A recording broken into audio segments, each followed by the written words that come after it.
Good evening or morning, depending on where you're at. I'm Marigold, and today I'm joined by a wonderful group of writers. Could you please introduce yourselves? Hey Nicole, everyone, I'm Nicole. I'm Lynn. I'm John Creason. I'm Angie. WordSpinner. Many of these names are people that you know in AIWC, and I think there might have been one more. I apologize if I cut you off. I was going to say, don't you just love our quick to the point introduction? Yeah. Angie is here too. I don't know if I, I I, I said, I spoke up. I said, hey, I'm here. I'm oh Angie. girl, I'm sorry. It's okay. It's okay. You're doubly good. That's right. With all the questions that we have seen funneling within AIWC and other writing communities, we wanted to have a little stopping place for people to be able to ask some questions and have this open forum. We do have a few questions that actually came our way inside of AIWC that we will touch upon, but I believe WordSpinner, you've had a suggestion to maybe open up the floor to individuals who are attending to see maybe what kind of questions they have that we can open up for discussion. Yeah, before we hit the list, does anybody have any questions they'd like to talk about, be it AI, publishing, craft, anything it's been dwelling in their minds that they need an answer to that hopefully we could provide? And feel free to unmute yourself. You can ask verbally or you can ask inside of the chat. We'll give Or people a this is couple going to of be a short session. Chat is clear so far, but I'm sure people need time to actually write out the question as well. perfect. I know one of the things that I've heard is a lot of people coming to the table asking about some of the different types of LLMs and which one is better or which one do you prefer? I think that's a really personal question, and that's something that I hear quite often. I might prefer, say, Chat GPT-4 or GPT-4 because I'm comfortable with it and I like the control that I have with it. But having said that, even using Claude, there are times when I enjoy using Claude if I am going to provide a review of something or an evaluation of a book. So each one of the models has its benefits and its pros and cons. So again, if there's an LLM that you haven't tried out, be sure to jump in and take them all for a little test drive and see which ones work best for you. Cece, do you have a preference when you're using LLM? For plotting, I would have to go with chat. And for prose, right now, it's a toss up between Playground and Pseudo-Write. What about you, Nicole? I like ChatGPT for brainstorming. I like having what feels like that little writing partner right there to bounce ideas off of. When I'm ready to take things up a notch and get a little darker, I take it over into Playground to brainstorm some little twists there, add some intrigues and darkness. And then I'd like to do my writing inside Sudowrite. How about you, Angie? I really like to use personas inside of ChatGPT to do any kind of plotting or anything like that, coming up with ideas. I tend to use a lot of Marigold's prompts from her books in actually developing the book. And then I like to write beat by beat, actually with Claude. I'm actually transitioning from, I was using Rexy, but I'm transitioning to Novel Crafter right now. So I'm really excited about that. How long have you been in Novel Crafter? I was in the beta, so I've been using it off and on probably about 3 months. Nice. Yeah, about 3 months. How about you, Lynn? What LLMs do you prefer one over the other? I usually start off with ChatGPT and for brainstorming and coming up with the ideas. Occasionally, I'll use Claude. For writing, I really used to like Claude, but now I'm gravitating more to Turbo for it may be the story. The romantic suspense seems to work well for Turbo. And I've been doing a lot in Sudowrite, and I'm trying to relearn Rexy. I'd been away from Rexy for a while, so I want to try in there too. Yeah, I know that they've had some changes recently, but then I think Pseudo-Write and Rexy and even Novel Crafter have had some changes, which it's not uncommon for these platforms to undergo changes because constant changes are coming our way. The LLMs are evolving and as these platforms continue to grow, there's always going to be change. And in addition to the LLMs themselves changing, which all of these models, these programs use to generate the prose, the company themselves have to constantly improve, listen to their customers, make improvements, or else they'll just stay stagnant and wind up non-existent anymore. So I love how these different programs are coming out together. And I know it gets brought up a lot, which one's better. I will never say one is better than the other. I will say I prefer to use one over the other. But Exactly. I think we're all in agreement. Find the one that works for you. Don't be ashamed to say you like Novel Crafter. I'm not ashamed to say I like Sudowrite. It's the one that I know how to use. I'm very comfortable with it. I know people that prefer Rexy. Don't let anybody make you feel bad about which program you go with. Don't feel like you need to validate that decision and why you use it in any way. Find the one that works best for your workflow. Yep. And don't feel stuck. You may switch to another favorite and then the next week, a different favorite. So don't feel like you have to be like it's cast in concrete that this has to be your favorite forever either. And I think with different genres, I think some genres lend better to different platforms as well. I feel more comfortable writing a romance in pseudo write than novel crafter just because I've been doing it for longer. Well, I can relate to that. Now, listening to Nicole when she was talking about using some of the not safe for work LLMs, I began to experiment first inside of pseudo-write with some of those. I was using Manser and I was using Ouroboros, but then I took them out of pseudo-write and began to go direct through Open Router and began to use some of them within Open Router, and I found that Ouroboros, I really like to use that one when I'm writing either a really graphic battle scene or if I'm writing maybe something that's on the steamy side. I tend to like to write inside of that direct within Open Router. Say, we also have questions in the chat when we wrap Oh, up this perfect. topic. I don't know if everyone's had a chance to speak their minds. Do we have anyone else that has some thoughts on preferred LLMs? Okay, that's a no. M has a question. What's the biggest benefit of self-publishing versus going with a publisher? Mira, do you want to speak first? When I was fledgling and brand new, I think going with a traditional publisher gave me the confidence and maybe some of that reassurance that maybe I was heading in the right direction. So that helped me. Now, I know that working with my first editor, I learned so much and it allowed me to be able to step outside of my comfort zone and to be able to grow. But then I also, on the flip side of that, when I started publishing as a self published indie author, I began to learn more about the business. Is one way better than the other? I can't say that one way is better than the other, but I can tell you that I have had better success financially whenever I have published through self-publishing, but then I have never gone with a large publisher.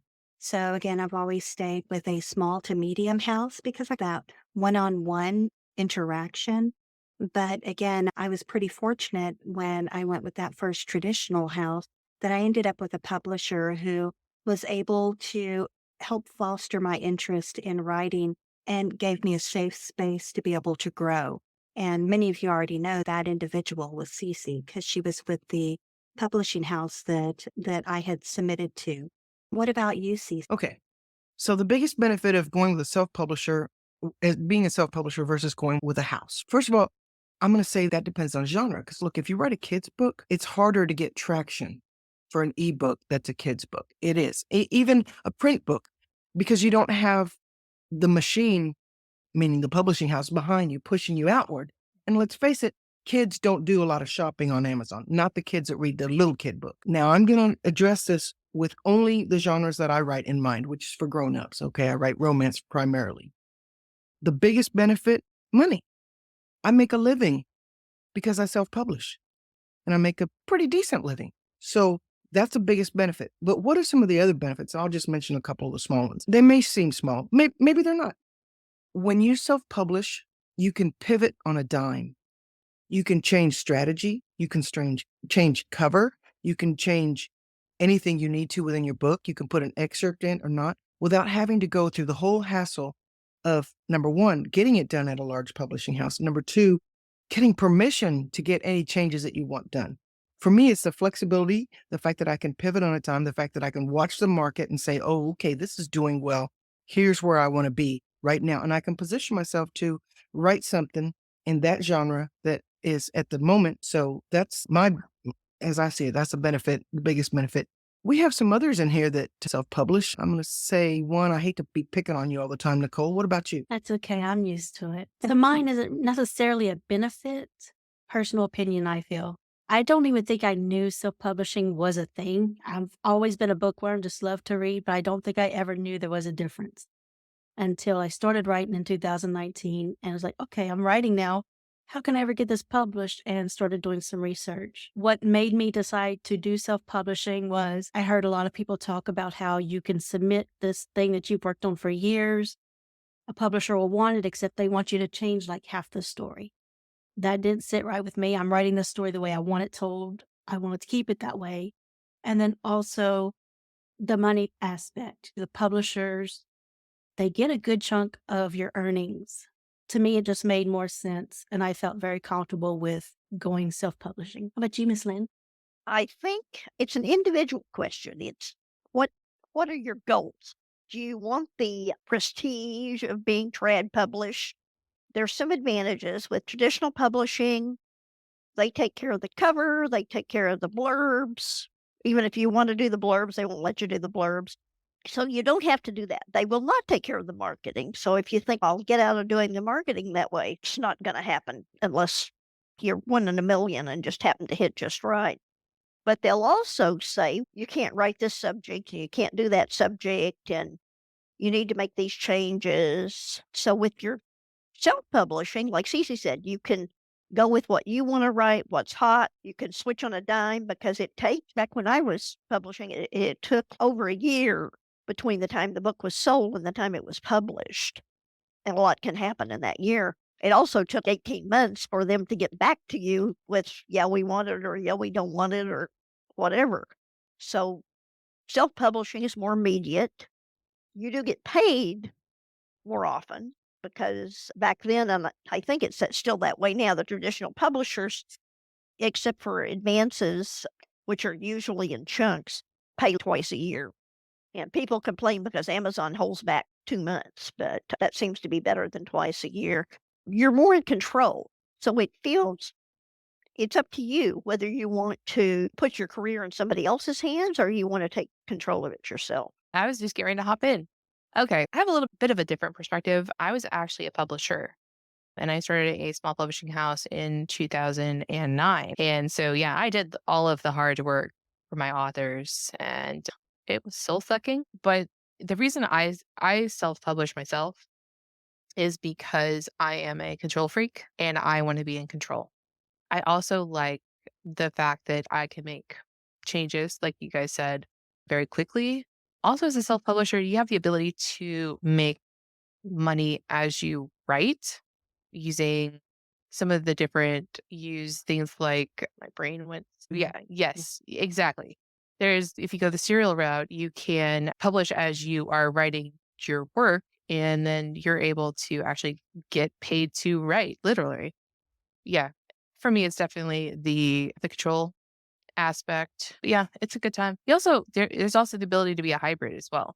You can have some books that are traditionally published and then also self-publish some of your stuff too. It's not like a one day or the other thing. And it just really it's how what makes you feel comfortable and if you can live with it. When speaking about being a hybrid, I am still a hybrid writer, so I still have some books with a couple of publishers. And I don't mind doing that. And I enjoy seeing how the two different worlds come together.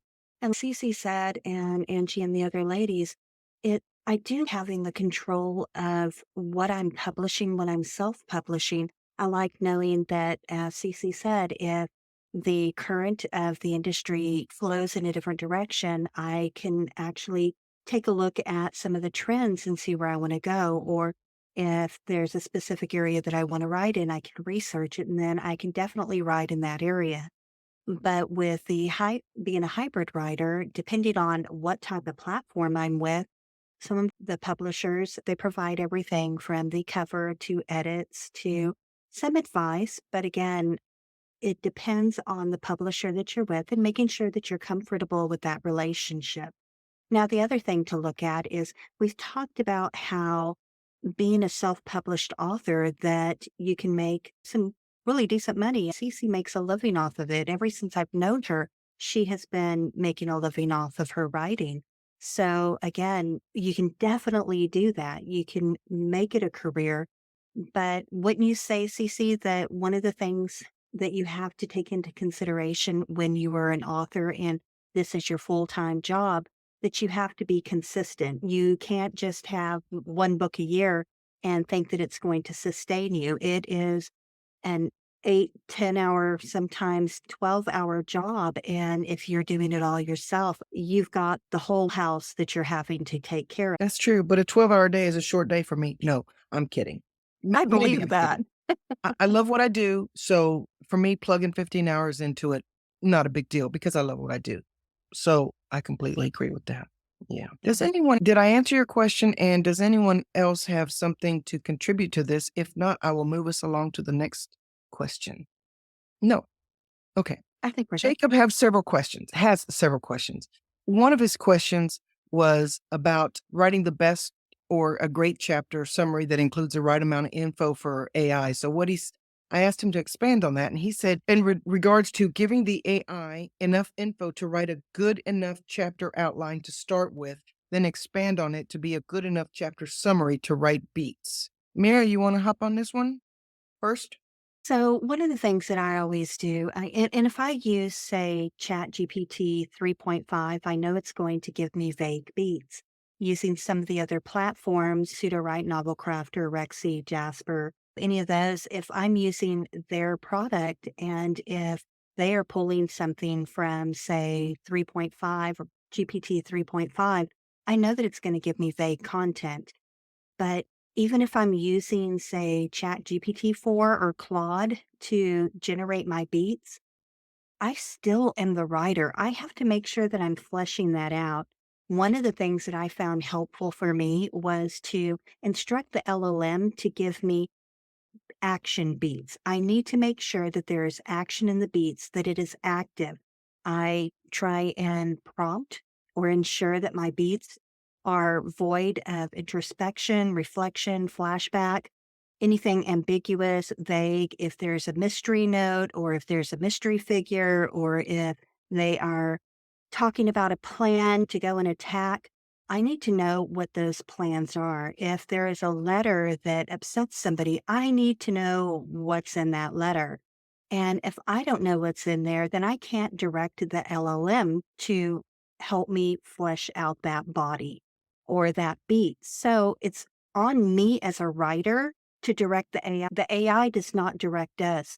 We direct the AI. So I guess my thing on that is to keep asking yourself, are the beats clear enough to me? If I were handwriting them, would I know what that scene is about?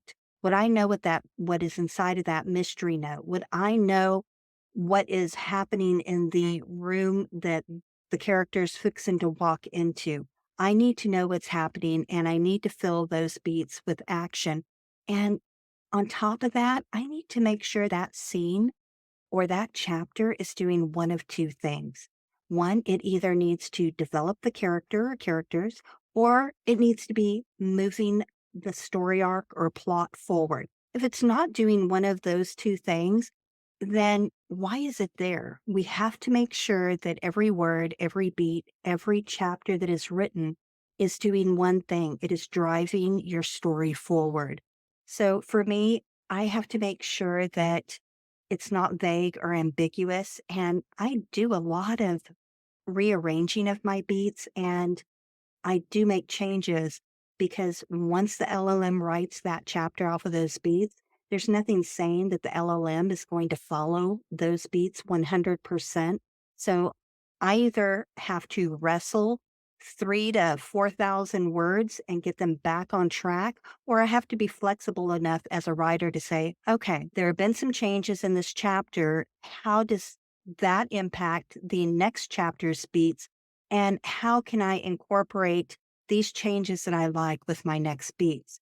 That's my process, and that's how I move forward. What about you, Cece? For me, it's gonna depend on every story, and it also depends on the mood of the LLM that I'm working with that day, because the LLM, as we They all are moody. experienced, yes, they can fluctuate in terms of what they can give us. But now there's another factor.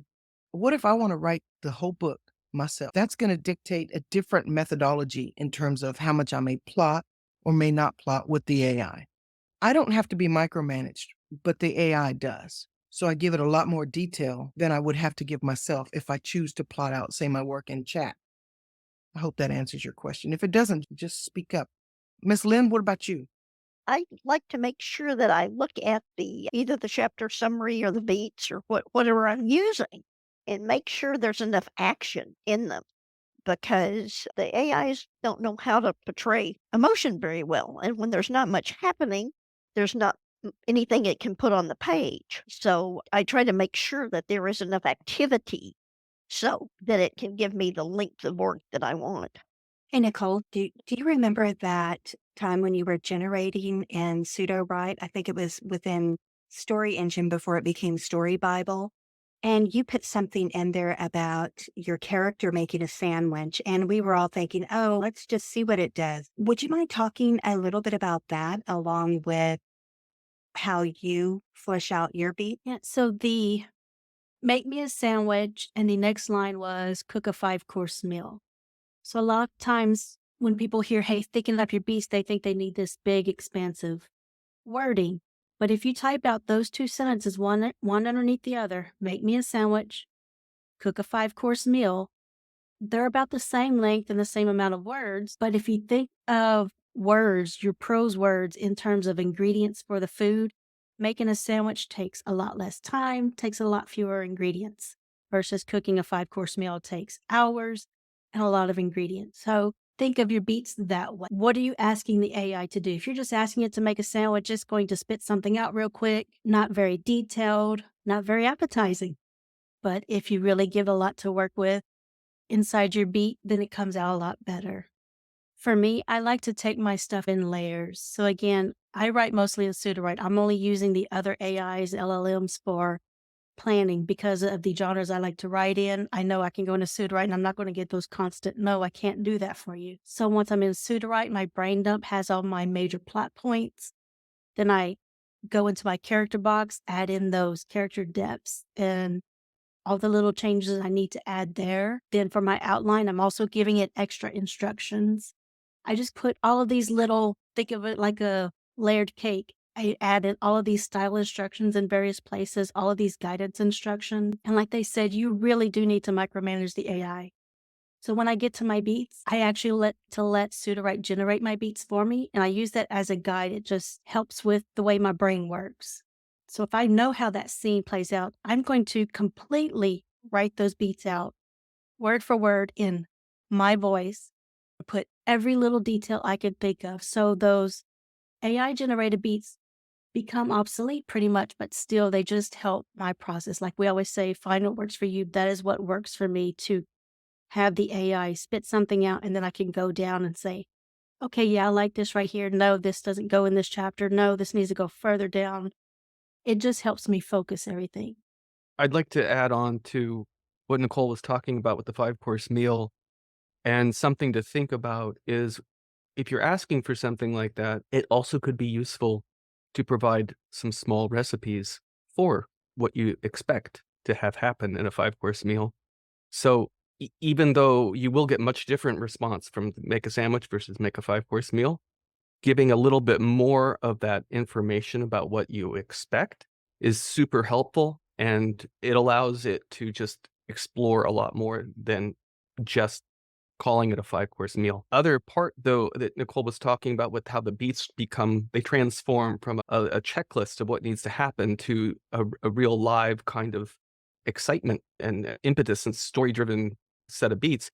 Sometimes invoking yourself and writing your beats with a tone of voice, or you could have the beats be given as though it were a real hard taskmaster or as it was a cynic or a saucy brothel owner. So you can do things to the way you write the beats that influence what happens on the other side. And always remember to be specific. Two other things to be specific. If you don't have that vision in mind, that's okay. Then you want the AI to give you ideas. That's fine. But if for certain your character needs to act this way, your character needs to say this, your character needs to do this, this other character needs to respond this way, you need to tell the AI that. Get very specific with it. Otherwise, it's going to make stuff up and it might not be what you want. And again, I know sometimes we need that visual. We need the AI to give us ideas. Our brain is just fried or it's mush that day. You haven't had your caffeine, whatever the cause may be. I will plenty of times just let those regular generated beats generate some prose, and that typically gives me ideas. Nothing wrong with that.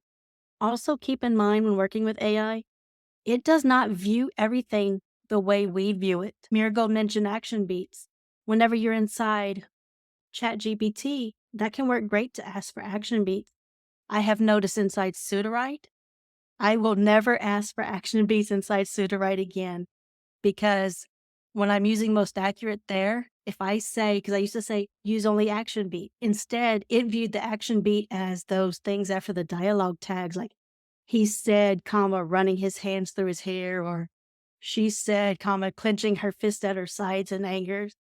So be careful for that. We had the dark and taboo session where we learned the AI viewed explicit different than we were viewing it. So I was telling it in my style box, hey, use explicit descriptions, and thinking it would give me that sexual content.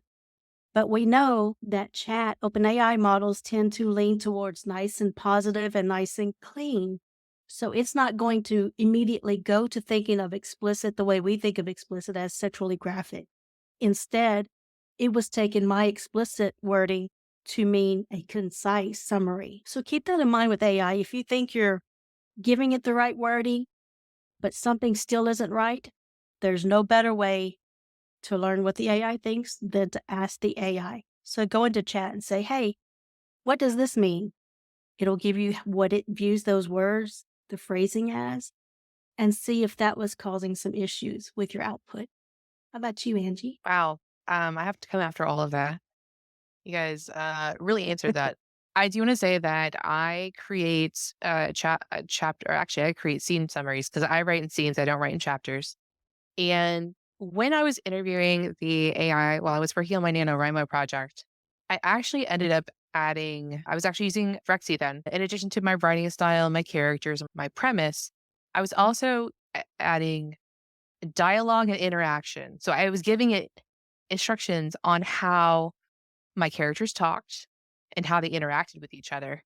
I also included an emotional palette.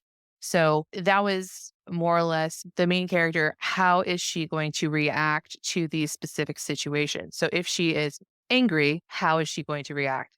If she is sad, how is she going to react? And then I also added a section, it was called characters specific expressions. And because my story was in the future and it was dystopian, they had specific ways that they talked about things. And by adding that in that situation, I ended up with really good prose. So just wanted to add that in. Excellent. And our screen just changed a little bit, but that's not a problem. We have some more questions from Jacob and from M, but I wanted to jump to Gianna's. She took a lot of effort to put some questions into the Discord, and I wanted to make sure that those were addressed. And she specified the ones that she would like to maybe see addressed first. The first question she has is to disclose or not disclose AI use, and should you feel bad about it, and how do you deal with the hate, which you may or may not have experienced and may or may not be coming your way? What about you, Angie? Where do you stand on that? Being that I just started a channel and YouTube and I'm talking about using AI, I'm disclosing. I'm definitely disclosing when I'm using it with Amazon on KDP. I'm definitely disclosing there.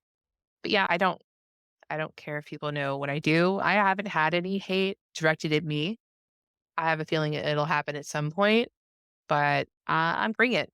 That's where I am in life. So before we go to the next person, I want to mention, Angie, if you'll give us your link, we'd love to put that in the comments when we put this Oh, on our sure. YouTube so people can come and hear all that you have to say on these matters.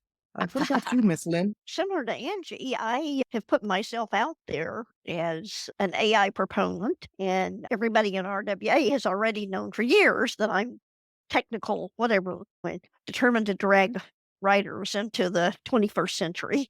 Yeah, I disclose that I write with AI. Also, at the same time, I try to dispel the myths that AI is a push a button, get a book, and you don't need any writing skills because, as all of us know here, both of those are totally false. But I don't try to hide the fact that I use AI, and generally, I haven't had a lot of pushback. I've had a lot of questions from people who really don't understand it, but the real haters have no idea how it works.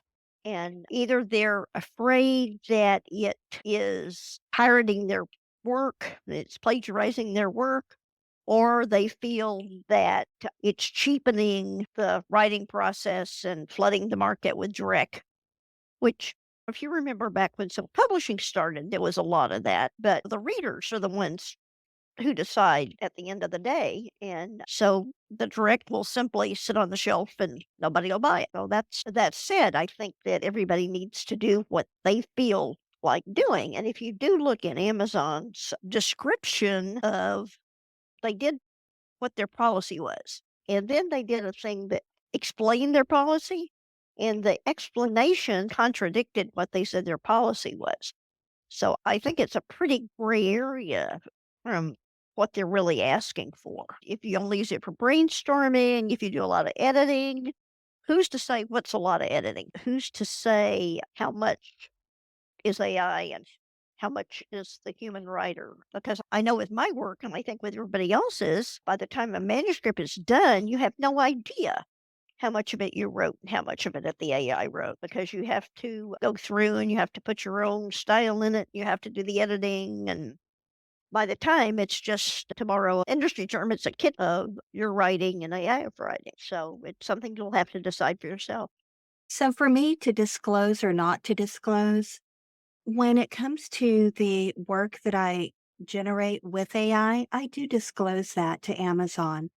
And I do that because I'm all about being able to collect information. So that's what Amazon's doing. They're looking at one, how many authors are using technology today and how many are not?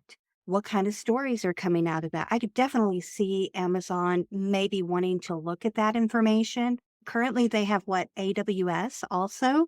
So they're also looking at AI. And let's not forget that AI is a resource and writers use it as a resource. I don't think of AI any different than when I am editing my manuscript and I turn on Power Pro Writing Aid or I turn on, say, Grammarly, and Grammarly gives me suggestions. How do you think that suggestion has come about? The actual program itself is looking at the text on my page. It sometimes even gives me suggestions on where to place my commas.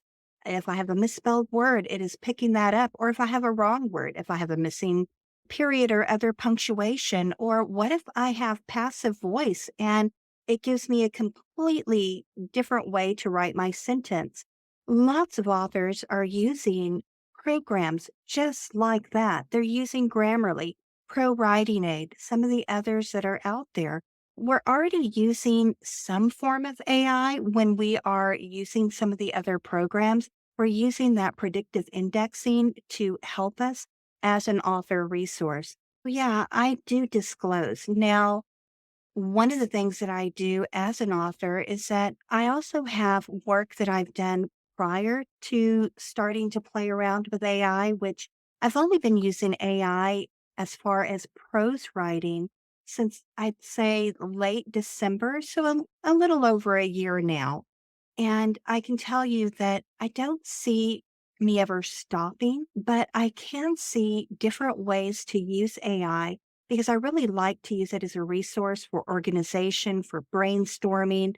I can go through and have it rip out whole threads, put them in another book. I can have it evaluate books that I maybe wrote 5 years ago. yeah, it's a great resource. And yes, I do disclose. And do I feel bad about using AI? No, because I don't feel bad about using Grammarly. I don't feel bad about using Vellum to format my manuscript.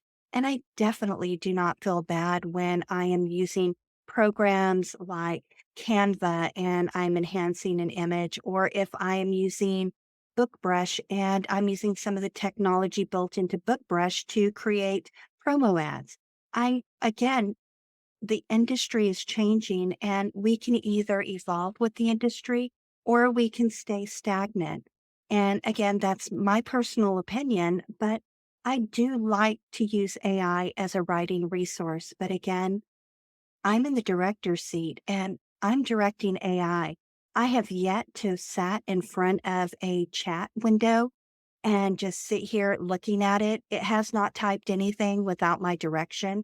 It has not given me a story or a book without me directing it. So again, I don't feel bad about using AI or disclosing it because I'm the one who directs the AI. How about you, Nicole or Lynn or I publish solely with Amazon right now. All my books are in Kindle Unlimited, so I absolutely disclose in their little questionnaire. I've seen so many arguments, people going back and forth. Oh, this is AI assisted, not AI generated. You know what? I don't care. And it's not worth my time to sit there and dissect their wording. I'm just going to click that button and move on with my life and move on to writing the next book because it's not worth my time to sit there and try to figure out what they view it as. And it's not worth risking my account or something happening later on and me getting my account banned or losing some royalties just because I didn't click the box or something like that. So I have no issue with just saying, yep, it was AI generated. I do a lot of heavy editing. I don't care if some people think that makes it AI assisted. I'm just checking the box and moving on with my life. As I like, far as, oh, sorry, go ahead. no, go ahead, go ahead. As far as AI haters, I haven't had that yet. Y'all know I teach pseudo-write classes. I have my YouTube channel teaching AI. So I am definitely out there with my real name. So people know I delve into it.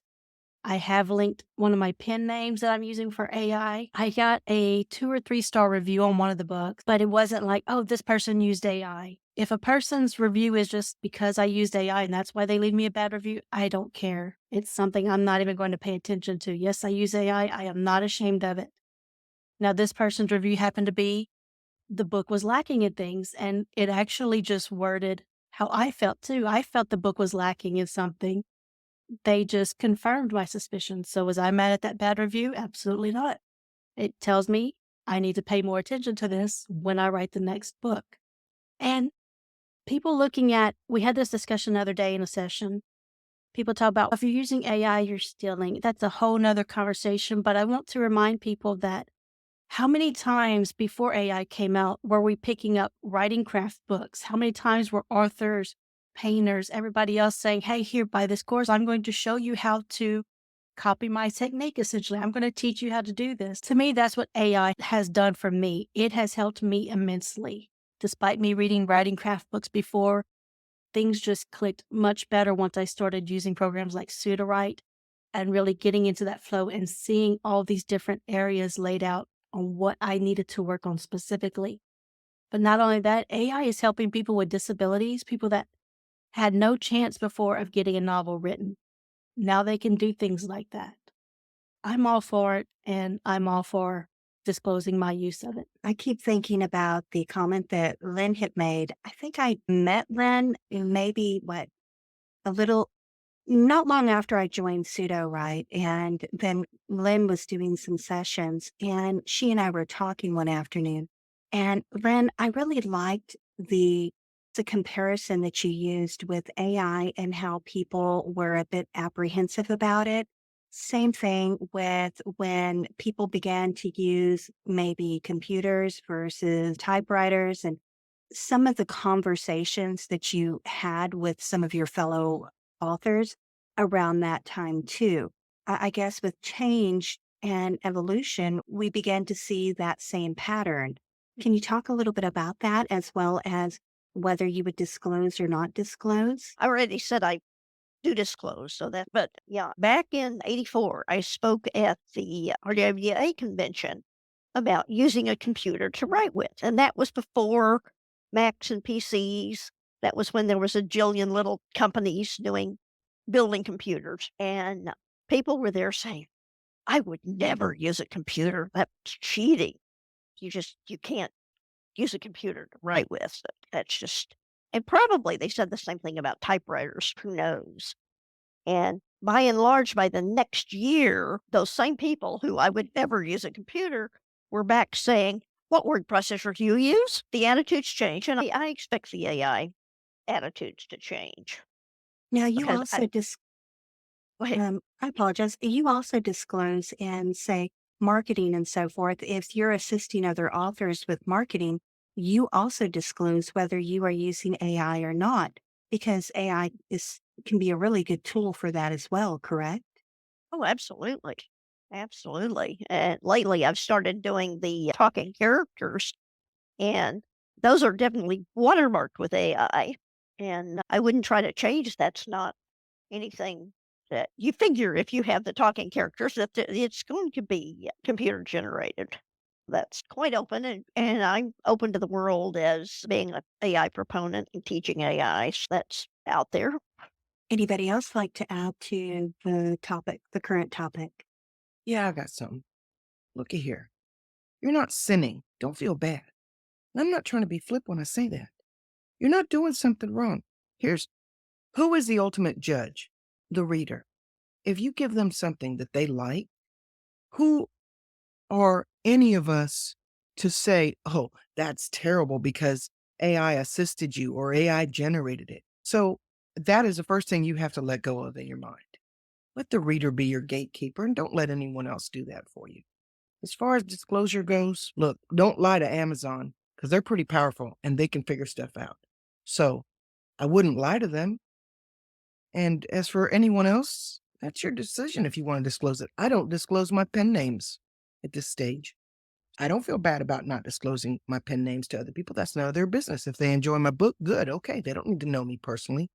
So just keep that in mind, Gianna. You don't owe anybody anything other than your best effort to give them a good read. And you know something? We all fall short on that sometimes, and we just get up, dust off, and try again. And that's all I have to say. Shall we go to the next question, though? I noticed part of the question, I don't know if Yeah, everybody else overlooked it. I know I did. yeah. Part of the question was, should it be disclosed to the readers? I don't think I covered that. I know, as we mentioned, I disclose it with Amazon for sure. I have no problem saying it. But as far as my readers, do I put in the top in front of my book, hey, this was written with AI? No. Kind of same thing. I don't say, hey, this was written on a Mac. Yeah. So the PC haters can, or so the Mac haters can avoid it or whatever. But I did tell my beta readers when I started using AI. That's my inner circle. And I wanted them to know, hey, I'm using AI. If anybody is uncomfortable with that, wants to not beta read, or you only want strictly handwritten stuff, that's fine. Let me know. Nobody had a problem with it. They were excited because it was taking me forever to get books to them. And now I was able to get stuff to them faster. I know me as a reader, I don't care if something was written with AI. Can I spot it now? I think I can. Sometimes it's a question of was it, wasn't it? I'm not sure. It's walking that line. Other times I'm like, this was definitely written with AI. But I don't care if an author wrote with AI or not. Again, I'm a huge bookworm. I love to read. I try to read about a book a day, and I just don't care. As long as it's a good story, I don't care how you wrote that. Amen. I can agree with you on that, Nicole. And if I'm Absolutely. reading something and I see maybe a few AI isms in there, but it's a good story, and if I know that it's AI written, I want to cheer the author on. I'm like, hey, this is really good. It's engaging. And often I can find when I have read an AI produced book or directed book by an author, I do find elements of that author all throughout the book. And sure, if an author doesn't take the time to edit out some of that content, then shame on them. But most authors that I've talked to are really keen on making sure that they go through the editing process. Writing the book is the easy part. Editing, making sure that the flow is there, making sure that there aren't any gaps, making sure that the actual story structure is solid. That is still on the author to ensure that all of that consistency is still in there. Yeah, I don't feel bad about it now with my Marigold books. I definitely, if somebody asks, I will disclose. Sure, a lot of my work is out on YouTube. I think I disclose there quite frequently. But again, don't feel bad if you are using AI. And again, like Nicole, I don't mind reading AI work, just like I don't mind reading non AI generated work. I just want to read a good book. Yep. And since you said that and brought that topic up on editing, we're going to hit Gianna's second question and then we're going to jump back to Jacob's and M's. Here's what Gianna said. What are ways new writers can test what they produce is good? Can you edit your books yourself with the help of AI? All right, I'm gonna tackle this first and I'm gonna pass it on to whoever wants to grab it next. The best way to test what you produce is good is to have someone read it, someone else, someone other than yourself. So you might have a beta reader, you might have an art group, something of that nature, or you might have an editor who can cover that base for you. And as far as can you edit your books yourself? You better edit your books yourself, but you better not be the only eyes on it, is my thought. With the help of I don't feel like the AI is there yet to do what needs to be done in terms of editing. But I do feel like someone who can edit helps, but you have to be the first set of edits on your eyes and definitely not the only editor. Anybody else? I Agree agree with with you, that. Cece. Mhm. I'm gonna I agree. Go ahead. I was gonna agree as well. I definitely think that definitely need to have human eyes on it. Yeah, you can have it do some developmental editing, feedback, and whatnot, but you're not writing for a computer, you're writing for people.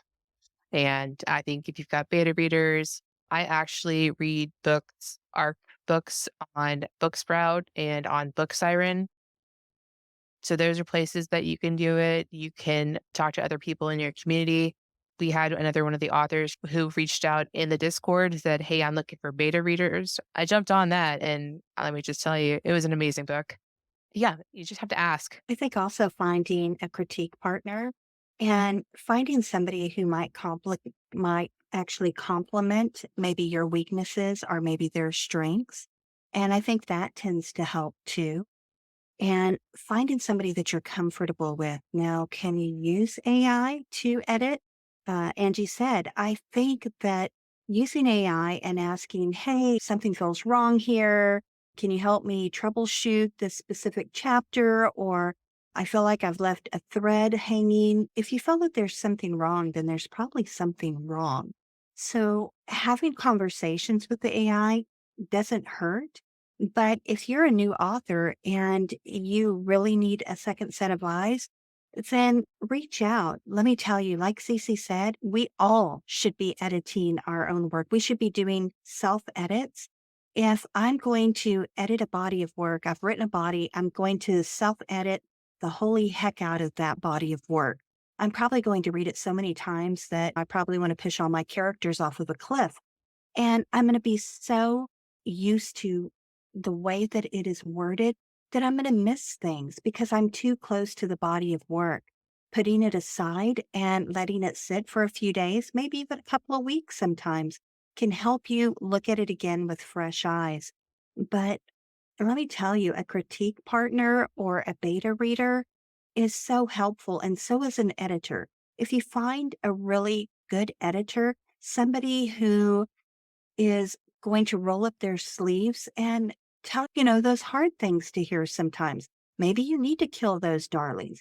Maybe you have a character who is not strong enough and there is something really wrong with her. Your character is flawed. Maybe you have gaps in there. Maybe you don't have enough conflict. Maybe there's not enough at stake. Having an editor go in and look at your body of work like a deep dive if you're new can actually give you a peace of mind. But I'll also caution on the other side of that.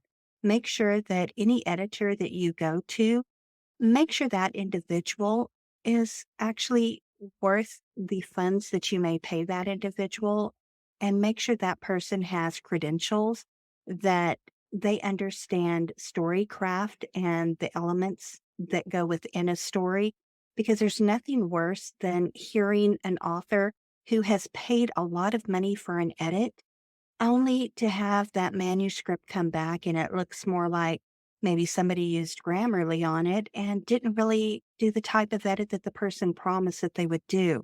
Again, make sure you're doing your research because, again, there's nothing worse than feeling like you have paid for an edit and you get maybe a proofread instead of a developmental edit. Know what it is that you're asking for and know what it is that you're looking for if you're looking to have an edit by an editor. But again, having a critique partner, having a group like a writer's group that y'all might workshop each other, that's really helpful. But again, there's always pros and cons to both sides. I definitely tell you, find an area where you're comfortable. Find your tribe who makes you feel comfortable. Find that writing group that you can click with. Anybody else? Agreed. Anyone? Okay, moving on. Back on craft. This is Jacob's question. Actually, a set of questions. Chapters, long or short? Which do you prefer? Scenes, how many do you prefer per chapter? Why don't we let you handle this first, Angie? Where you want to go with that? I write scenes. I don't write chapters. And then I think of a chapter, I'm sorry, I think of a scene as something where it ends when you change location. That's how I have always thought of it. And I typically do chapters. It depends on what I'm working on, but I'm not married to any certain number of scenes per chapter. I always do the chapters last. I don't know if that's helpful. Makes sense. What about you, Lynn? I write in scenes as well, and a scene can be as long and short as it needs to be, and so can a chapter. Sometimes, especially in a fast pace like a romantic suspense, I'll have a short one scene chapter, and sometimes it will be longer, especially in one of the more traditional romance genres. It just depends. There is no right answer. Nicole, what are you thinking on this? As a reader and a writer, I prefer short chapters. I will put a book down faster than anything if that chapter is just going on and on over several pages. I don't care how into the story I am. I will stop right there in the middle, take a break from it, just because it starts to feel like it's dragging. And I kept that in mind when I started writing. Think I'm probably on the same page as Angie and Miss Lynn. In my mind, I see a scene that ends, or I see a scene ends when there's some sort of change in direction, whether that's a new location, a new plot point comes up, something changes somewhere along the storyline. And to me, that's when a new chapter should start. Now, when I'm writing, I don't write it, okay, I need to start the scene here, end the scene here. I actually figure that out in my editing. I just worry about doing what I think is going to be a chapter. And then my editing, that usually turns into be like 2 or 3 chapters actually. Just when I find that nice little pause point that I think, okay, this is a good time to start a new chapter. So I'm off with the short ones. Excellent. Excellent. Miracle, give us a skinny on this. Because I write ebooks plus serialized fiction, I'm going to speak a little bit to both. If I'm writing serialized fiction, I'm still going to write it by chapter. I will plot out a whole book because I am a plotter planner. If I'm writing a serialized body of work, I might be plotting out 100 episodes, which equates to 100 chapters. And each one of those chapters are going to have, I guess you could say, the equivalent of a scene, but think of it as a television show. When you are watching that episode, you are learning what's happening in that specific scene or chapter or episode. And I'm going to not want to wrap it up fully at the end of that chapter or episode. I'm going to want to end on a hook. I'm going to want, a cliffhanger. I'm going to want my reader to feel like, oh, I've got to turn the page. I need to know what's going to happen next. It's like watching a series where you're at the edge of your seat and all of a sudden the cars blow up and you don't know who's dead and who's alive. And you can't wait to see the next episode next week. That's how I tackle my serialized body. And I do see it by, say, either chapter or episode. And I think about the main point of that specific chapter or episode and how it fits into the body of my work across all of the arc, one whole big long arc. Now, chapter size or episode size for a serialized body.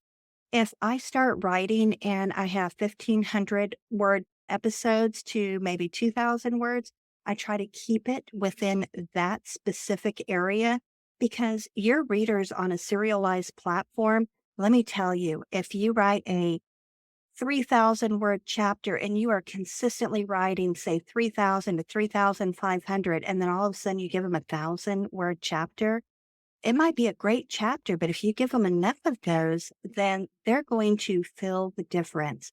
And because serialized readers actually have to pay coins or tokens to be able to unlock the next episode, as they feel the difference. And you don't want your reader in that specific platform to feel cheated.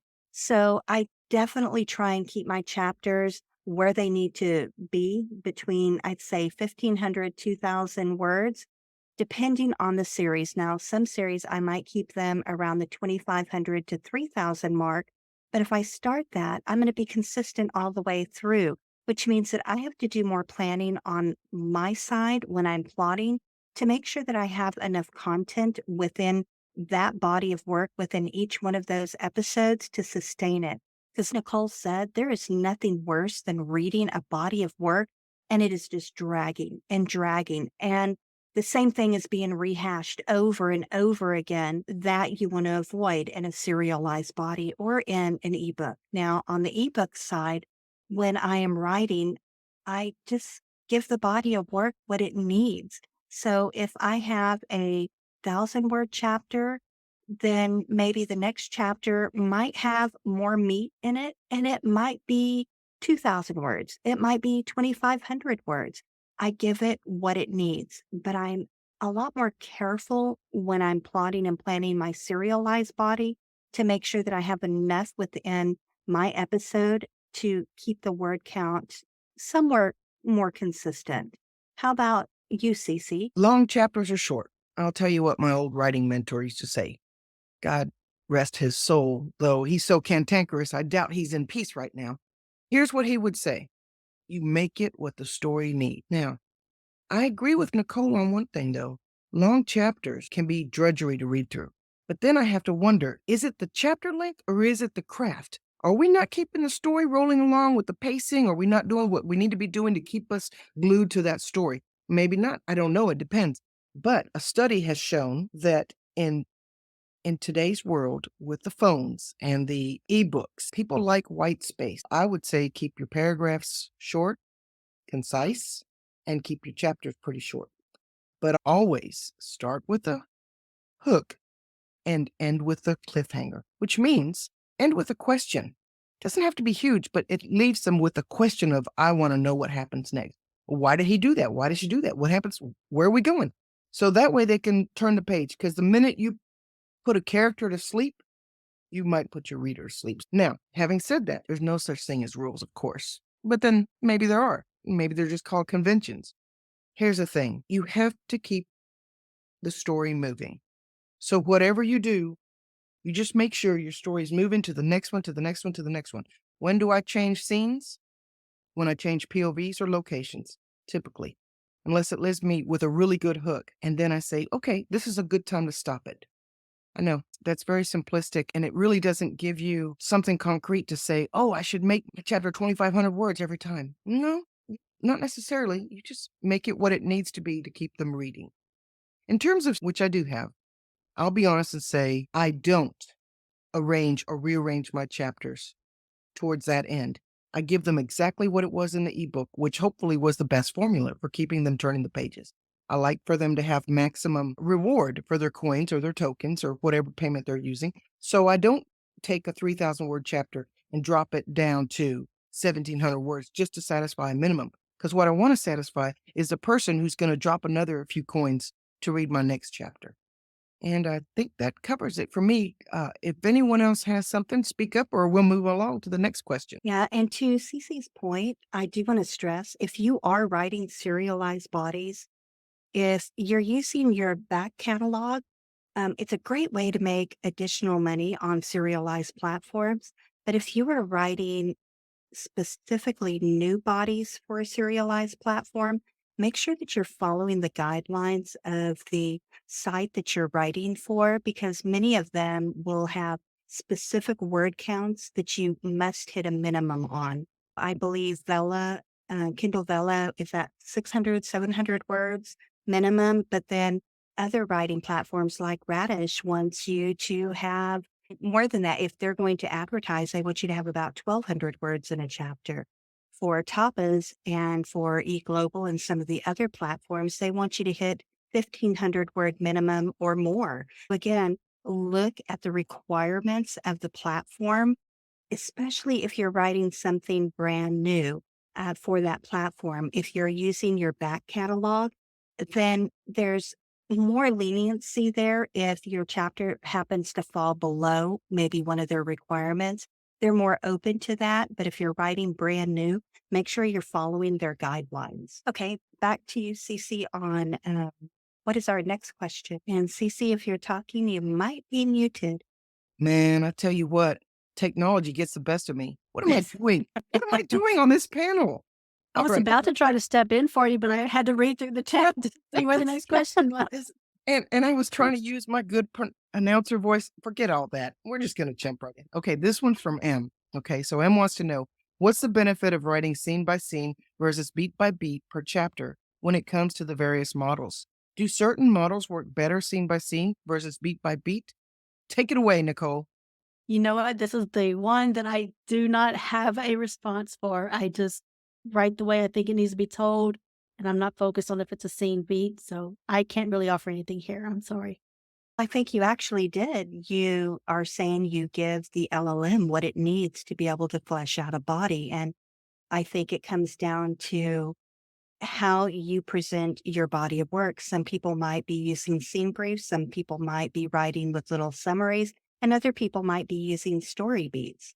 Who else wants to answer this one? I'm asking the difficult questions nobody wants to answer.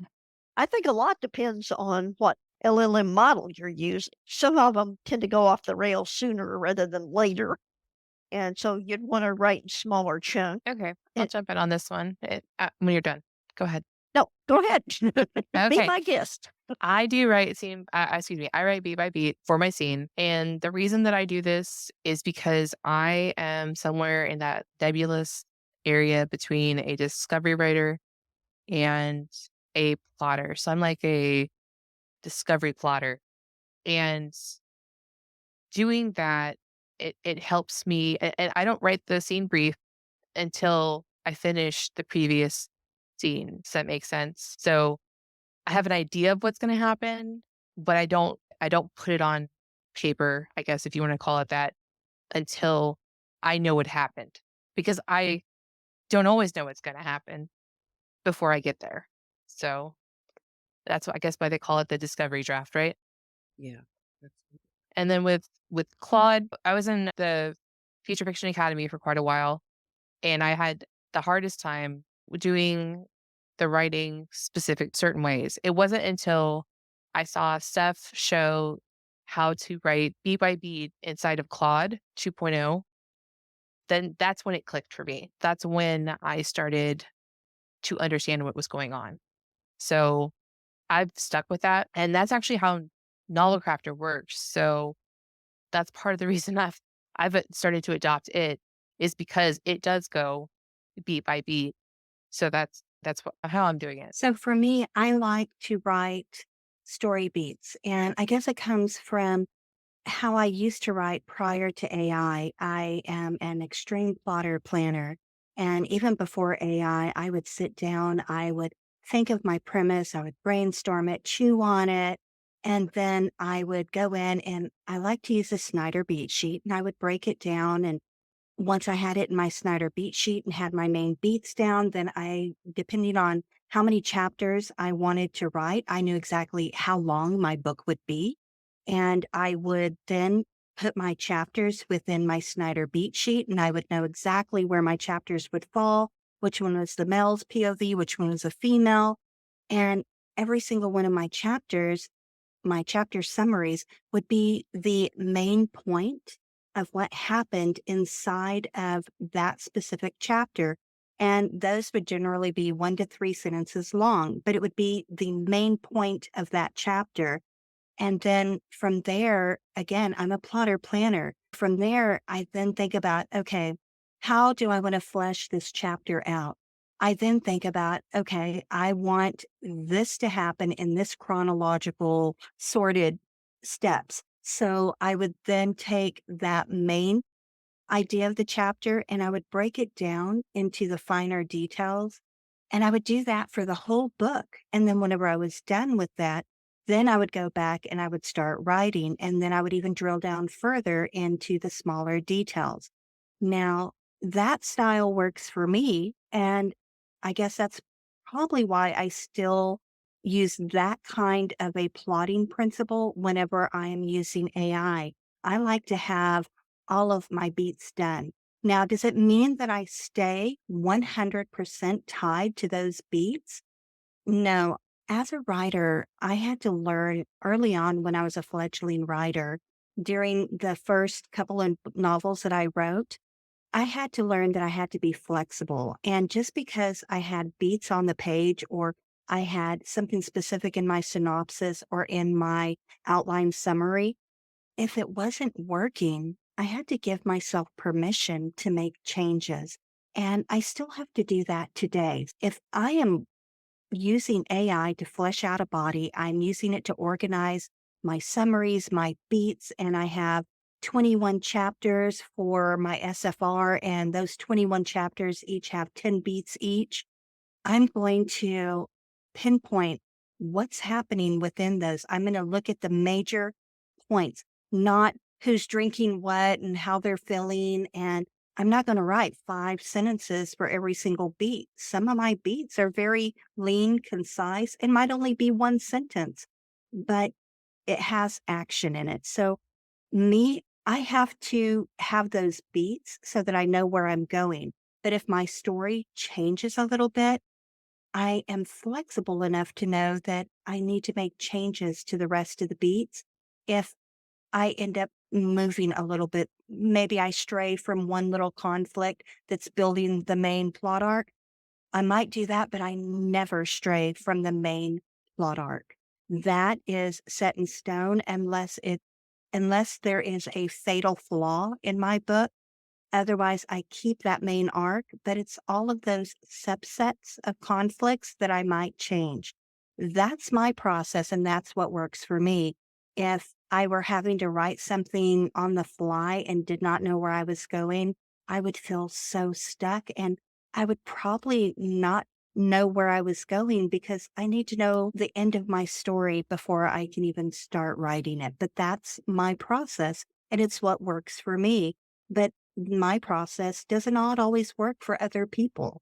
Who wants to go next? If no one has anything, I'll move on to the next question. Okay. Narrator Forever. By the way, I love that. Narrator Forever wants to know, so serialized bodies is different from ebooks. Let me just say one thing to that, then I'm going to turn it over to the rest of us who operate in the serialized fiction area. Don't forget that there are ebooks that are also serialized. And I'm just bringing that up because it might have been around 20, maybe, that it was really huge on Amazon to have books that were serialized, ebooks that were serialized. And you would have maybe 50 to 100 pages, and then you'd have to go to the next one. It's like reading partials of books. I'm bringing that up just so that you might hear this referenced at times, just so you know there's a difference. There's the serialized fiction platforms, which do episodic, and they have seasons. And then there's the also serialized ebooks that you used to find and still can find on Amazon, but they're just maybe not as hot as they used to be or not as prevalent as they used to be. Anybody else want to speak on the serialized bodies being different from ebooks? For me, using and I agree with CC 100% because I know that there have been a few serialized bodies that have been broken up and say there's 200,000 words in that serialized body, or maybe even sometimes 500,000 words in that serialized body. Often an author or a publisher will look for really good areas to maybe make a break for an ebook. And that way they can have the book or the body out on more than one platform. But again, you have to make sure that if you are publishing on a serialized platform or on an ebook, make sure that you're looking at what your readers want. If I am writing a serialized body specific to, say, eGlobal wants me to write something that might be 80 to 100 episodes, and they may want me to have 120,000 words or more, say about 120,000 to 150,000 words per series for that first season. And then another, say, 120 to 150,000 words for season two.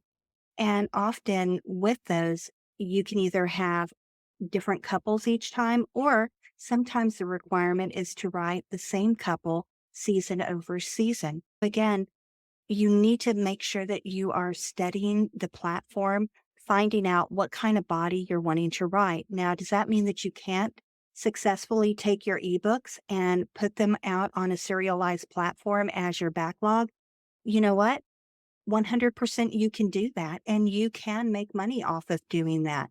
Often, if, say, you have 20 mail order brides for Westerns or something, you can definitely put those out there. They can all be part of the same series, and you can actually put each book can be a single season within that body of work for that serialized platform. But I know that whenever I'm writing and I think of something like a story concept, when I'm plotting it out for a serialized body versus an ebook, I will look at it a little bit different, but I'll still treat it like Cece said. I'll still treat it like a serial. I want to make sure that I have enough to sustain the body of work across 80 to 100 episodes. And I actually put breaks into my body of work. So if I have to have 80 plus episodes, I might break it down to be 21 episodes. And that way I can have 4 breaks in there. If I do, say, 84 episodes, I can break it down that way. Or if I have 100 episodes over that season, I can break it down and have breaking points to be able to use 4 ebooks as long as my publisher is okay with that. Again, think of what works for you. But I do find that whenever I'm writing a serialized body, I think of it more of writing a soap opera, and I keep revisiting those same characters over and over again. And again, I do treat it a little bit different because I know that if I have to sustain the same couple over, say, 3 seasons, because maybe I have a contract for 3 years, then I have to make sure that I have enough material to sustain that story and that it has legs to grow on. Anybody else have anything on that area? Nobody? We're going to move back a little bit to a topic we already covered, but there's a specific segment that it looks like I might have missed that M asked was, is it best to disclose that the manuscript that you're working with is AI assisted when you're looking for an editor? Now, I'm going to say I wouldn't tell them that. Well, number one, people have big mouths. And as rude as that may sound, that's the truth in this world, and people do talk. Number two, I wouldn't tell them because I'm not going to give them an opportunity to have a pass on doing substandard work on something I'm submitting and paying the same that was written, whether by an individual or whether partially by machine. What about y'all? Yeah, I'm not going to disclose that because I wouldn't disclose that I used Grammarly or Pro Writing Aid I agree as well. I wouldn't tell them if they're any good. They would probably already know. unless you did a really good job in your edit and you took out all those AI-isms. Yeah, one would hope. One would Yeah. hope. The unfortunate thing is we see those AI-isms in books written long before AI. That is very true, which is actually funny. So if we already know AI is some of those, we're in this together, or let's do this, or all those, I affectionately call it bow ties because it drives Cece crazy, but all of those, that bow-itis, wrapping everything up that you see in AI, there are books that the authors do that naturally. So again, just because you see that bow-itis doesn't necessarily mean that it was AI generated. I started watching the morning show with Jennifer Aniston and Reese Witherspoon.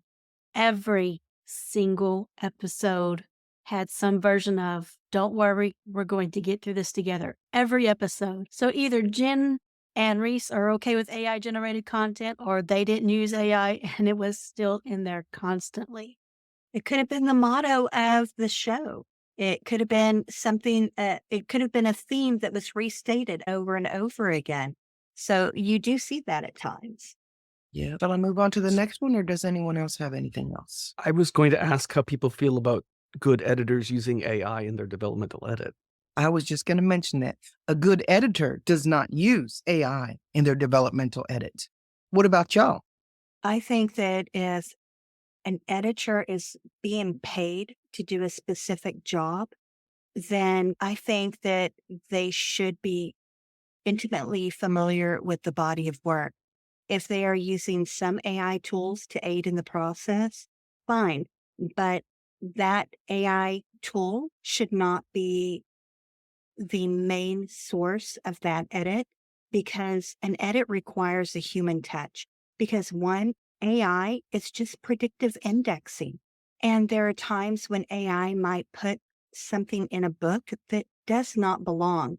And if an editor is not actually reading your work and is using AI to edit it 100%, then why are you paying the editor to edit your work? So I think that if you're paying an editor for a job, then you should expect the type of edit that the editor should provide, whether it is developmental, that editor should be intimately familiar with your body of work and provide his or her services because, again, you're paying for that service. Can AI deliver a good developmental edit as it stands right now? What is y'all's opinion? I would say that I it can go ahead. I was gonna say it can do layers, but can it do the same as a human development editor? Because remember what I said earlier is you're writing for humans, you're not writing for computers. So I don't think it's not there. It's not 100%. Yeah, I agree. Even Grammarly is not there 100%. We all know that. So, can it be a good resource for somebody to say, hey, something doesn't feel right? Evaluate this. Can it help point some things out? Sure. But can it point out some things that are incorrect also? You betcha. So, yeah, to Angie, to your point, yeah, I think that the AI is only going to be able to help so far. And the help that it provides the individual is only going to be as good as the information that's input into the system. Again, a human eye is worth its weight. Having somebody else go over it and provide that extra set of eyes, especially if you're looking for a developmental editor, you can do some self editing and do some self evaluation with an AI. But at the end of the day, if you need a developmental editor, that editor should not be falling 100% on an AI to edit that body of work. Yeah. Think And about I, oh, go sorry, no, go you ahead. go ahead. with asking the AI to look, especially at the first chapter. It's a beginning writer, basically. It wants a lot of the character's history, it wants the backstory, it wants the relationships. If you put everything that the AI wanted in that first chapter, it's going to bore your reader to death. The reader really wants to get on with the action and not take the time to have all this backstory. And that's something that beginning writers do. And that's what I found, especially if you ask for developmental edit, that's what it will give you a lot of the time. So you want to use your own writing skills when looking at anything it gives you to judge whether it's something that you should take into account or not. 100. As I look at some of the beats that it creates for us, how many times have you had it create a chapter summary and then a set of 10 or 12 beats, and you've had to go back and fix those beats because there's something wrong in the first chapter, the second chapter, the third chapter? Somewhere it loses a thread, something's not right, and you have to keep going back and tweaking it. If it had the capability to deliver a developmental edit, it would have the capability to deliver better beats that stay on track, that follow the story where it needs to go, that deliver what the story needs in order to make it grab a reader. 100%. And that makes me think about the cliffhangers that the AI likes to generate. It's always a mystery figure unseen, or it's a mystery note under the door, or a plan that they have plotted. And it's okay, that is not a cliffhanger because I don't know what it is. And if it is a mystery person that's hidden in the bushes somewhere, and we're writing this from first person and the person's not supposed to know that the person's hiding there, then yeah, there's an issue with that. Again, the vagueness of there are a lot of things to have to consider when looking at those beats. I agree with you, C. The AI likes to head hop a lot. Yes. Hate that. Drives me nuts. I think I've got all the questions answered in the chat. If I missed something, it might have been my fault because I didn't understand it, or and then I passed it over, or maybe I just didn't see it. Don't hesitate to speak up. We're going to take, I think, let's take one final question, unless something pops up in the chat. And one that I pulled off of Discord, because I think, did she ask about triggers and trigger warnings and that sort of thing? I think, Angie, you Yeah. had quite a bit to put onto that, didn't you? Oh, she was talking about with the dark romance. How do you handle romanticizing abusive behavior? And I think this is definitely a tag team with Nicole because what I mentioned is I had just read something and it had a really good trigger warning at the beginning. And pretty much she was talking about the fact that readers like triggering behavior that in a real person would be definitely huge red flags. And that she just went on from there to talk about the rest of the triggers in there. But I just thought it was really interesting that because this guy he was doing stuff that was just, wow, I was shocked. And yeah, it was just really, I really need to go back and reread it. It was really good. I'm going to put it over to Nicole. I remember your comment. Thank you. Yeah. And something I want to add about trigger warnings before I go into the romanticizing abusive behavior. Put a trigger warning for everything. Y'all do your readers that favor. Y'all have no idea what may be a trigger. So just don't think it's just limited to abuse. If your character idolizes suicide, or if you have a suicide, miscarriages, animals dying, please. Children getting hurt, sexual trauma for children, child abuse, children dying especially. All of that stuff, you really do need to put that trigger warning. I can't tell you how many readers you might think, I want them to read the book, they might like it.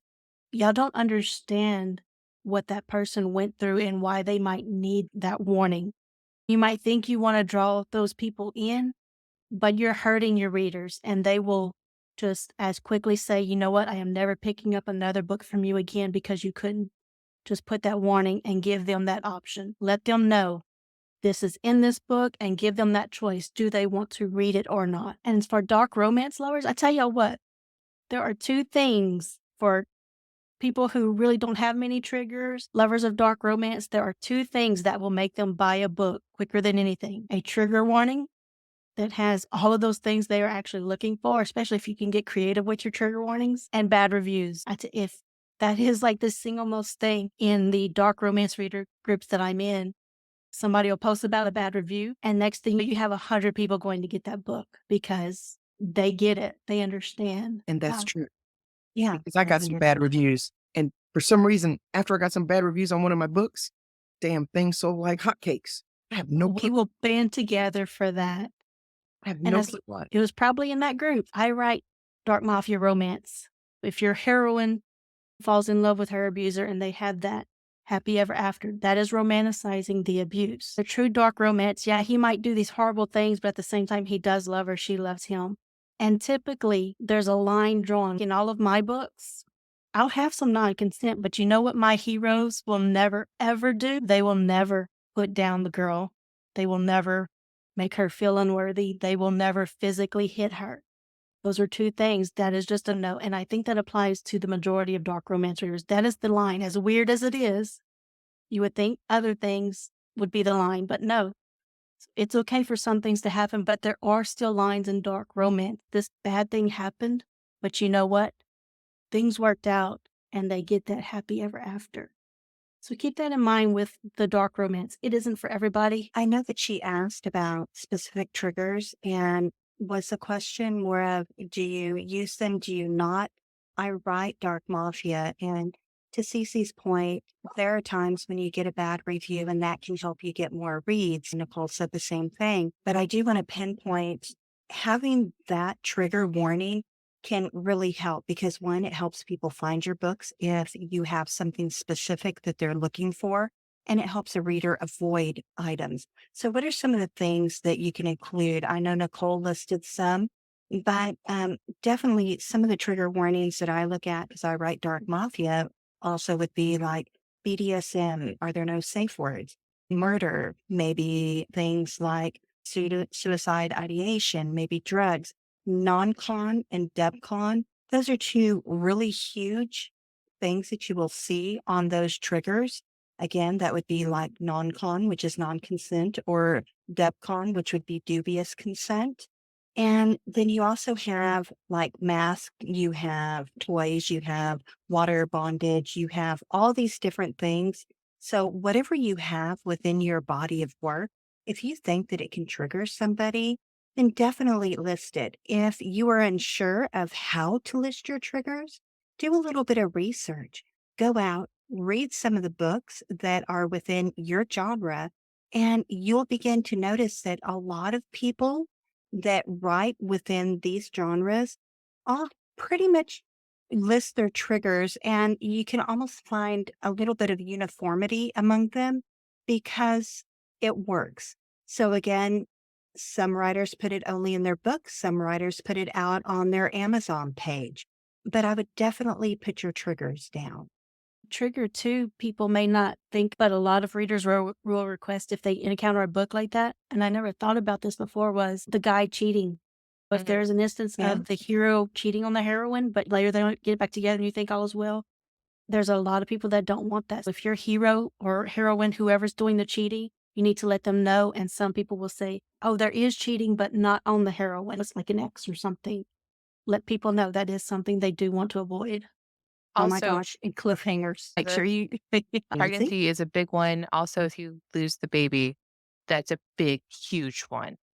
Very huge. So anybody else want to touch upon this topic? Yeah, I'll say something that's a little bit on the cynical side. Okay. And then I'm going to point you to read Angie's post in the chat. And here's why. So, triggers, trigger warnings, originally were set up, and I think are still being used correctly, to warn someone so they don't put themselves through trauma. But, and you'll find this if you start reading the trigger warnings, especially the ones that are very enticing or very, I don't know how to describe it, but they make you want to keep reading. Amazon, as you all know, pulls keywords, and inside the blurb, you will find keywords, right? The blurb area. Guess what? What do you think those trigger warnings are but just another set of keywords? Not to be very cynical, but I am. Please be aware that sometimes people put these trigger warnings as a way to help readers find what they want to read. And I'm not saying that's a bad or a good thing. I don't stand in judgment of that. It might be a sad thing because people have experienced real trauma and now it's being used as a keyword. That's all I'll say on that. I don't have any particular view one way or another. And if anyone else does, speak up or I'll move on to the next question. Nobody's going to even argue with me on this. Crickets, crickets. No, I agree with you wholeheartedly on that. But I would also say it serves two purposes now, and both are beneficial. Just because it's perhaps cynical marketing doesn't mean it's not doing the other job that it needs True. to do, as Nicole points out. True. I think that was the original intent. But exactly. I think it was Jacob. He said, can flashbacks be used? What do y'all think? I had Anything can Pseudo be done if you do it well. I had Pseudowrite actually give me a flashback accidentally. It was the story, CC, you and Marigold have helped me with. I wanted to start with this prologue, and you were like, might not want to do that. And it was when Pseudowrite had done something new. I can't remember what it was, but I was testing out something, and one of the outline templates just gave me this scene, and the flashback was incorporated so beautifully that it then made me, oh, okay, now I want to do this as a flashback. I think they can, but yeah, definitely make it impactful is the only word I can think of. Again, don't make it boring. Don't make it in there just to do some backstory, but serve a purpose right there at that point in the story where you're doing the flashback, is my 2 cents. I think it also depends on how many flashbacks you have and how long your flashbacks are and where they're located at in the book. Because sometimes an author, I know as a new author, I had to be careful of it when I was new. That flashback was a way to put in some exposition. It was a great way to say, this is everything that happened to my character, and she's flashing back to show it all. But then you have to stop and think if you have a lot of flashbacks in the first third of your book, you have to stop and think, have you started your body of work in the right place?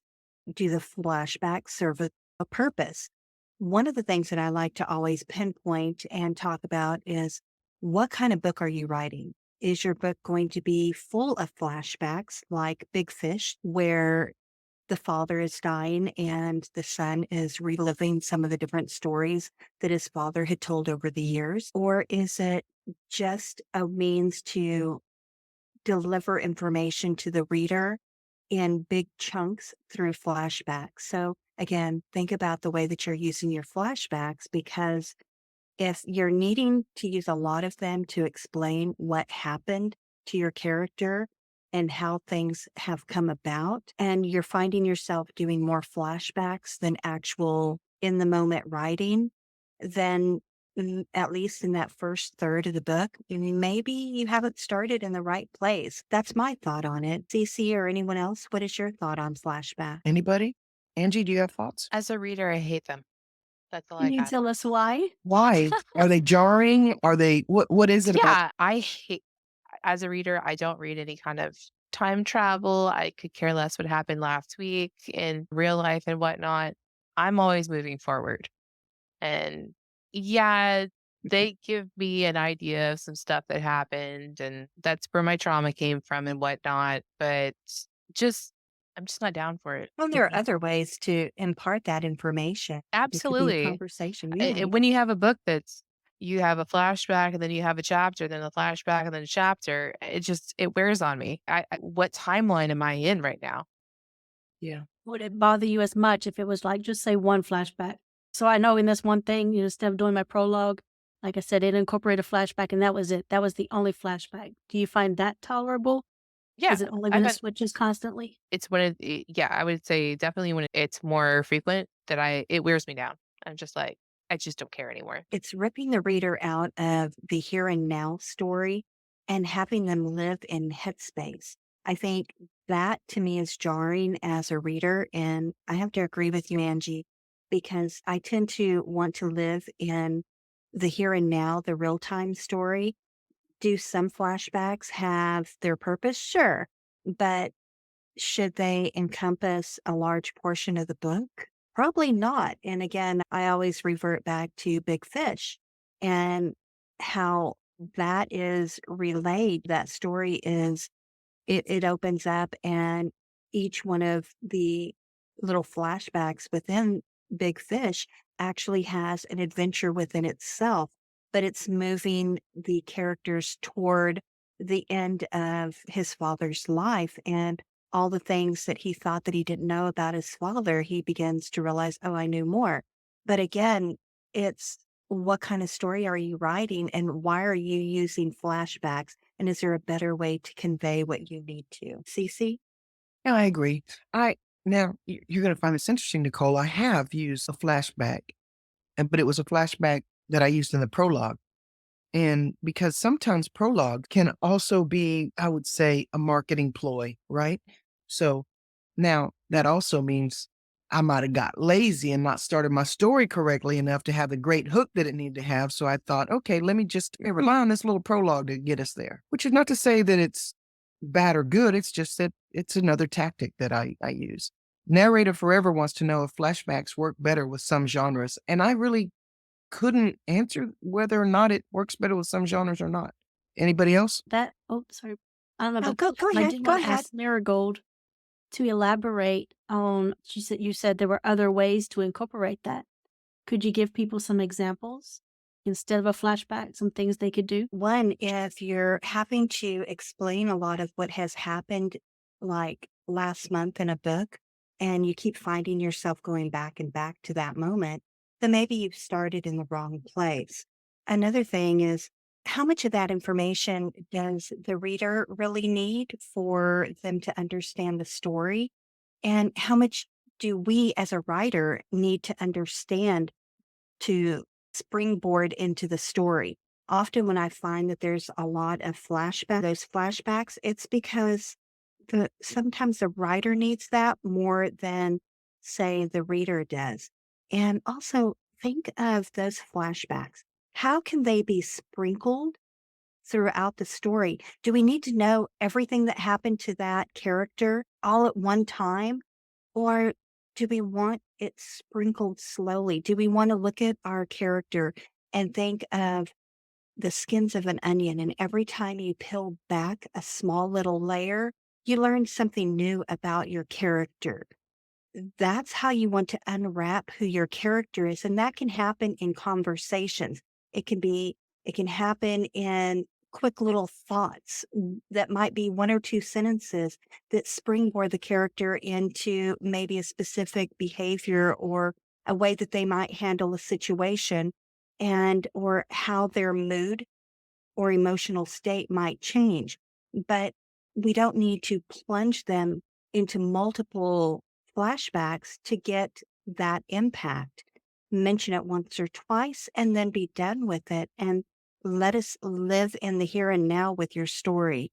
Now, I am one who does not really tend to like to read epilogues or prologues, and I really should because I'm sure there are a lot of really good ones. And one of the books that really stands out to me, and I generally don't mention them by name, is I always fall back to Octavia Butler's book, Kindred, because she has one of the prologues that for me as a reader, it really captured me. And her prologue started out, I lost an arm on my last trip home.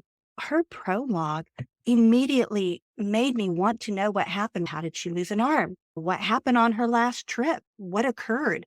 Her prologue actually spurred me to want to read more in her book. Again, often I look at a prologue and I think, if it's just a prologue, how much of the information do I really need in order to understand the book? How much of it is exposition? How much of it is stuff that I don't need to know? And how much of that prologue is going to be sprinkled in the book? Again, I don't know. As a new writer, I kept trying to put in flashbacks. But again, I had a good editor who said, hey, have you started in the right place? You have a lot of flashbacks in this first third. Again, reassess your story. Where is your real time story? And how do the flashbacks come into play? And how else can you show that? Can it be a discussion? Can it be something that she is doing and she makes a comment? Oh, I never step on grass barefooted because I stepped on a scorpion as a child. So I will not go barefooted. So again, how else can you convey information that your reader might need to know, but do it actively? Cece, how would you answer that question? Although I already touched on it, I will just sum it up to say this. Just when we tell you that something shouldn't be done, couldn't be done, could be done better, could be done different, you're going to open up a book and you're going to find whatever you might hate or might Yep. think shouldn't be happening, you might find it done masterfully. I say that to say, yes, they call them rules or even conventions, but they can be broken or veered away from if done well. And on another thought, John, you had a couple of thoughts you put in chat. Can I get you to talk about them? So Nancy introduced me to the book Holes, which is a young adult's fiction that does exactly that thing where it's like in two completely different time zones, one centuries prior to the current. And it is one of those masterful works. I just was impressed at the way that it did it. And just the way it's writing it in the first 6 chapters, say the first 3 chapters, they're very short. They don't reveal everything. And it's a study and reveal. So it was just that kind of a thing that I'm like, I can totally understand because I want to know what the real story is. And I feel sometimes like the flashbacks are expository and they don't actually, you're not in the real story. I want to be in the real story, but then along comes one of these books, and it's wow, that's an amazing way to do that. Agreed. 100%. Does anybody have anything else to add? We've reached our 2-hour point, and I don't want to knock it all out. We might be here till midnight, which would be another 4 hours, and we could always do another session. I think we plan to, and hopefully everybody will join us and ask some more insightful questions. So, anybody have anything else to add? One thing that I'll add is that any questions that were unanswered that were put in the AIWC Discord thread, we will answer those in the Discord, but then we can also reserve those for a future roundtable. And if there are other questions people might have, once we post this, be sure to leave us a comment or even find us in Discord and ask those questions. We're always happy to answer them. Absolutely. So, with that, I'm going to close and thank all of our presenters and everyone who attended. And if you enjoyed this and it's going to be on YouTube, you can ring the bell or you can follow us. We're going to make sure we put a link for Angie's YouTube inside of ours underneath the video. And that's it. And have a good night, everybody. Thank y'all for joining. Thank Thanks, you. guys. Good night, everybody. Thank you. Good night.